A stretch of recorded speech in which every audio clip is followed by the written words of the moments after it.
Hello friends, आज मैं आपके लिए लेकर आई हूँ कुछ ऐसे वर्ड्स जिनको मालूम तो है आपको कैसे बोलना है। जैसे खुशी के दिन तो आप बोलेंगे हैप्पी डेज, जल्दी से फास्टली, कठिन समय hard time. In the same way जैसे को तैसा, टिट फॉर टैट। तो ये सभी फ्रेजल वर्ब्स हैं, इनका यूज हमें मालूम है कैसे करना है और कहाँ पर इनका हमें यूज करना है।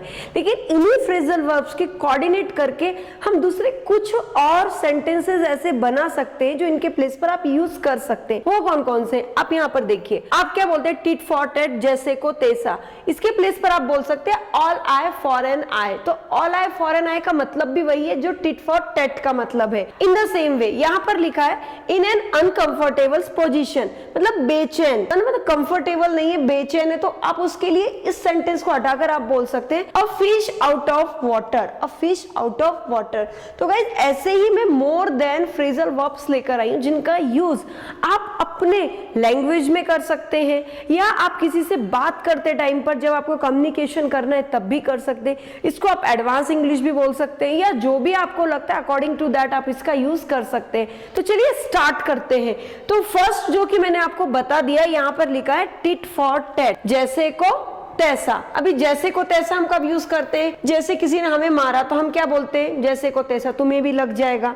ठीक है, तो इसकी जगह आप इंग्लिश में बोल सकते हैं ऑल आई फॉर एन आई। तो यहाँ पर आई है, ऑल आई फॉर एन आई। इसकी जगह पर आप टिट फॉर टैट के प्लेस पर आप ये बोल सकते हैं। इन एन अनकंफर्टेबल पोजीशन, बेचैन, अनकंफर्टेबल मतलब बेचैन अवस्था, कुछ हमें चैन नहीं मिल रहा है, उसकी जगह आप बोल सकते हैं a fish out of water. एक मछली को अगर पानी से निकाल दिया जाता है तो क्या होगा? वो बेचैन हो जाएगी। तो इसीलिए ये वाला सेंटेंस बन गया इन एन अनकंफर्टेबल पोजीशन के प्लेस पर आप बोल सकते हैं a fish out of water.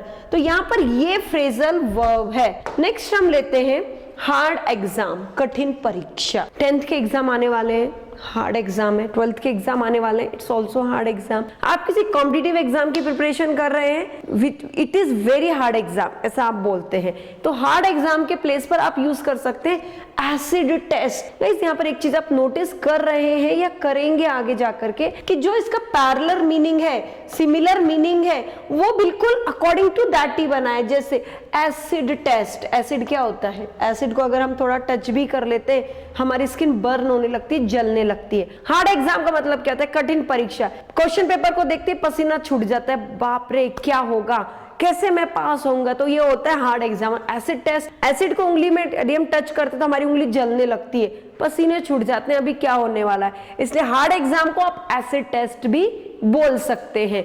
बिल्कुल इसके पैरेलल मीनिंग ही है ये। वेरी क्लोज फ्रेंड, बहुत नजदीकी मित्र, बहुत नजदीकी मित्र है। आप क्या बोलते हैं? You are my very close friend. इसके प्लेस पर आप यहाँ पर यूज कर सकते हैं अल्टर एगो। क्या बोल सकते हैं? अल्टर एगो। वेरी क्लोज फ्रेंड को अल्टर एगो आप बोल सकते हैं, या इसके प्लेस पर आप ये भी बोल सकते हैं बूजम फ्रेंड। दोनों ही करेक्ट है, लेकिन ये ज्यादा सुनने में अच्छा लग रहा है इसलिए आप इसका ही यूज कीजिएगा। आगे देखते हैं, यहाँ पे लिखा है 24 आवर्स, पूरा समय, 24 घंटे। मेडिकल 24 आवर खुले रहते हैं। 24 आवर्स मतलब पूरा टाइम, पूरा समय, एवरी टाइम। इसके प्लेस पर आप बोल सकते हैं अराउंड द क्लॉक। जैसे घड़ी घूमती रहती है ना, पूरे 12 घंटे घड़ी घूमती रहती है, तो 24 आवर्स की जगह आप बोल सकते हैं around the clock. I am working this work around the clock. 24 घंटे से यह काम कर रहा हूं। तो 24 आवर्स के प्लेस पर अराउंड द क्लॉक का आप यूज कर सकते हैं। गाइज आगे भी आपको ऐसे बहुत अच्छे अच्छे फ्रेजल वर्ब्स मिलने वाले हैं, लेकिन इनका यूज आपको करना है। कहाँ पर ये फिट होते हैं ये चीजें आपको देखनी होंगी। और अगर आपको लग रहा है ना कि बहुत फास्ट हो रहा है तो आप वीडियो को पॉज करके भी आप देख सकते हैं, ये फैसिलिटी तो आपको मालूम होगी। आगे आते हैं, लिखा है to be at the highest point, शिखर पर होना, टॉप पोजीशन पर होना। हम बहुत अच्छा काम कर देते हैं, हमें बहुत खुशी होती है, हमने कुछ ऐसा किया होता है जिससे हम प्राउड फील होता है। हम क्या बोलते हैं? Right now I M eight the highest point, मैं बिल्कुल हाईएस्ट पॉइंट पर हूं। इसकी जगह आप बोल सकते हैं to be on the apex. Apex का मतलब क्या होता है? वही होता है to be on the highest point. Right now I am on the apex, मैं एकदम हाईएस्ट पॉइंट पर हूँ। इंग्लिश बोलना आता है, कॉलर टाइट करके बोल सकते हैं right now I am on the apex in English. English बोलने के लिए मैं एकदम हाईएस्ट पॉइंट पर हूँ। आगे हम बढ़ते हैं और देखते हैं आगे का फेल एंड, पराजित होना। इसमें तो कुछ ज्यादा एक्सप्लेन करने की जरूरत नहीं, लेकिन इसकी जगह आप बोल सकते हैं किस द डस्ट, बहुत अच्छा और मेरा बहुत ही फेवरेट फ्रेजल वर्ब है किस द डस्ट। इसमें ये फ्रेजल वर्ब एक्चुअली बना कैसे, इसके पीछे बहुत ही इंटरेस्टिंग स्टोरी है। मैं 1 मिनट में आपको सुना देती हूँ। फेल होना, गिर जाना, हार जाना, एंड होना, समाप्त हो जाना। रनिंग करने वाला जब नीचे गिरता है, ध्यान दीजिए, रनिंग करने वाला जब नीचे गिरता है तो मिट्टी उसके मुंह में जाती है। इट मींस वो डस्ट को किस करता है, इसलिए ये वर्ब फ्रेजल वर्ब बना किस द डस्ट। तो kissing the dust is also a matter of fact when you want to success in life. ये भी एक मैटर ऑफ फैक्ट रखता है जब आप जीवन में सक्सेस प्राप्त करना चाहते हैं, सफलता प्राप्त करना चाहते हैं, क्योंकि घोड़े पर सवार ही गिरता है और असफलता ही सफलता की कुंजी है। Unsuccessful is the key of success. ये सभी जो फ्रेजेस है ना गाइस, केवल इसी किस द डस्ट से ही बनी है। आगे बढ़ के देखते हैं आगे क्या है। नोवेल वर्थ, उच्च कुल। पहले जब हमारे यहाँ पर जब ये इस तरीके से था ना कि तुम नीचे के कुल के हो, तुम ऊंचे कुल के हो, तुम ब्राह्मण हो, तुम क्षत्रिय हो, तो यहाँ पर एक वर्ड आता था नोवेल बर्थ, उच्च कुल। इसको आप बोल सकते हैं blue blood. Blue blood, blue blood क्यों बोलना, रेड ब्लड क्यों नहीं बोलना, ऐसा क्वेश्चन भी आएगा ना। एक्चुअली में पानी का कलर क्या होता है, ब्लू ही बोलते हैं ना। जैसे पानी में ट्रांसपेरेंसी होती है क्योंकि उसका कलर ब्लू है, इसीलिए हम ब्लू को बहुत अच्छा मानते हैं, इसलिए हम बोलते हैं ब्लू ब्लड। नोवेल वर्थ को आप ब्लू ब्लड भी बोल सकते हैं। आगे, एन अनबिलीवेबल पर्सन, अविश्वसनीय व्यक्ति। अविश्वसनीय व्यक्ति मतलब जिस पर विश्वास ना किया जा सके। इसके लिए पैरेलल वर्ड आप यूज कर सकते हैं, a broken read. Unbelievable person को आप ब्रोकन रीड भी बोल सकते हैं, या आप ऐसा भी बोल सकते हैं, it's a broken read situation. यह अविश्वसनीय स्थिति है। तो व्यक्ति के लिए भी यूज कीजिए, किसी कंडीशन के लिए भी यूज कीजिए, परिस्थिति के लिए भी यूज कीजिए। कहाँ यूज करना है आप पे डिपेंड करता है। आगे देखते हैं स्पीकिंग जनरली, मोटे तौर पर। स्पीकिंग जनरली मतलब मोटे तौर पे, जनरल बोलना नहीं होगा इसका, यहाँ पे बोलना होगा मोटे तौर पर। इसका जो पैरेलल वर्ड है आप बोल सकते हैं by and large. Speaking generally मोटे तौर पे, by and large. I want to explain this one subject. मैं इस सब्जेक्ट को मोटे तौर पर एक्सप्लेन करना चाहती हूँ, तो बाय एंड लार्ज का यूज आप कर सकते हो। टीचर के लिए ये वर्ड तो बहुत ही फेवरेबल होगा, क्योंकि मेरा ये फेवरेट वर्ड है, मोटे तौर पर, सरसरी निगाह के रूप में तुरंत हम ये एक्सप्लेन कर सकते हैं। अ माइजर मैन, कंजूस व्यक्ति। कंजूस व्यक्ति कैसा होता है मालूम है ना, इसको आप दूसरा वर्ड भी यूज कर सकते हैं, अ क्लोज फिस्टेड पर्सन।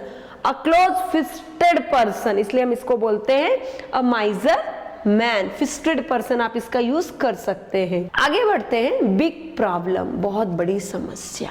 समस्या क्या है, बहुत बड़ी है, उसको बोलेंगे हॉर्नेट्स नेस्ट। हॉर्नेट्स नेस्ट, इसको थोड़ा बोलने का ट्राई कीजिएगा, क्योंकि टंग ट्विस्टर की तरह भी हो सकता है। हॉर्नेट्स नेस्ट, बिग प्रॉब्लम को आप बोलिए हॉर्नेट्स नेट्स। एक्चुअली गाइज ये जो फ्रेजल वर्ब्स आप देख रहे हैं ना, इनका यूज हम बहुत कम जगह सुनने को मिलता है, या हमें ऐसा बहुत कम जगह देखने को भी मिलता है, लेकिन ये बहुत इंपॉर्टेंट फ्रेजल वर्ब्स हैं। अगर आप इनका यूज करते हैं तो जो लेवल होता है ना इंग्लिश का, बहुत अपग्रेड हो जाता है। In the same way advance English जो है वो कुछ इसी तरीके की होती है। आगे बढ़ जाते हैं, देखते हैं। नेक्स्ट है फर्स्ट स्पीच, पहला भाषण। मेरे बेटे ने अपनी फर्स्ट स्पीच आज डिलीवर की है, तो उसको फर्स्ट स्पीच बोलते हैं। लेकिन इसके लिए जो दूसरा फ्रेजल वर्ब है ना, बहुत शानदार है, मैडन स्पीच। फर्स्ट स्पीच या मैडन स्पीच भी आप यहाँ पर बोल सकते हैं। आगे देखिए, इल, बीमार। अभी आप देख रहे हैं मेरी आवाज कितनी बैठी हुई है, right now I am ill, मैं बीमार हूँ। इल की जगह दूसरा जो वर्ड है वो आप ले सकते हैं ऑफ कलर। ऑफ कलर का मीन्स भी होता है बीमार। नेक्स्ट वर्ड आप देखिए, अनकंट्रोल्ड, अनियंत्रित। अनकंट्रोल्ड सिचुएशन, अनियंत्रित स्थिति। अनकंट्रोल्ड पर्सन, अनियंत्रित आदमी। किसी के लिए भी अनकंट्रोल्ड का यूज कर सकते हैं। तो यहाँ पे देखिए out of hand, out of hand, हाथों के बाहर चला गया, अनकंट्रोल्ड हो गया है। बच्चे जब बिगड़ जाते हैं तो मम्मी पापा या बाहर के लोग क्या बोलते हैं, ये तो हाथ के बाहर गया है। एक्चुअली हाथ के बाहर गया मतलब आउट ऑफ हैंड, ये इंग्लिश का वर्ड है, इसको हिंदी में ट्रांसलेट करके बोला गया है। तो अनकंट्रोल्ड को आप बोल सकते हैं आउट ऑफ हैंड।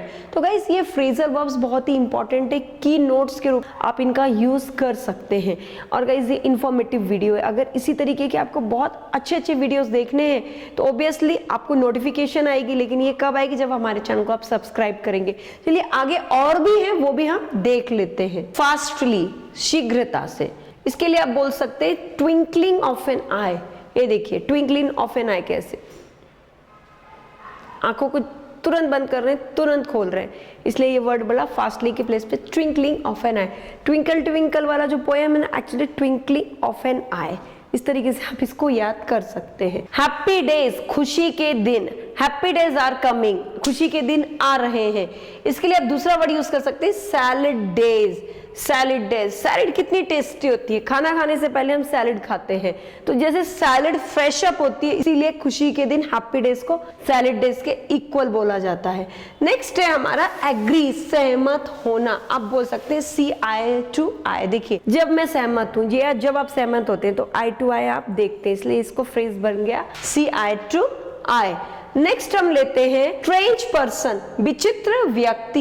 यहाँ पर आप बोल सकते हैं क्वीर फिश। क्वीर फिश मतलब जैसे कि कोई फिश है बिल्कुल थोड़ी सी अलग दिखती है ना, स्ट्रेंज फिश, उसकी जगह क्वीर फिश आप बोल सकते हैं किसी व्यक्ति के लिए या किसी के लिए भी।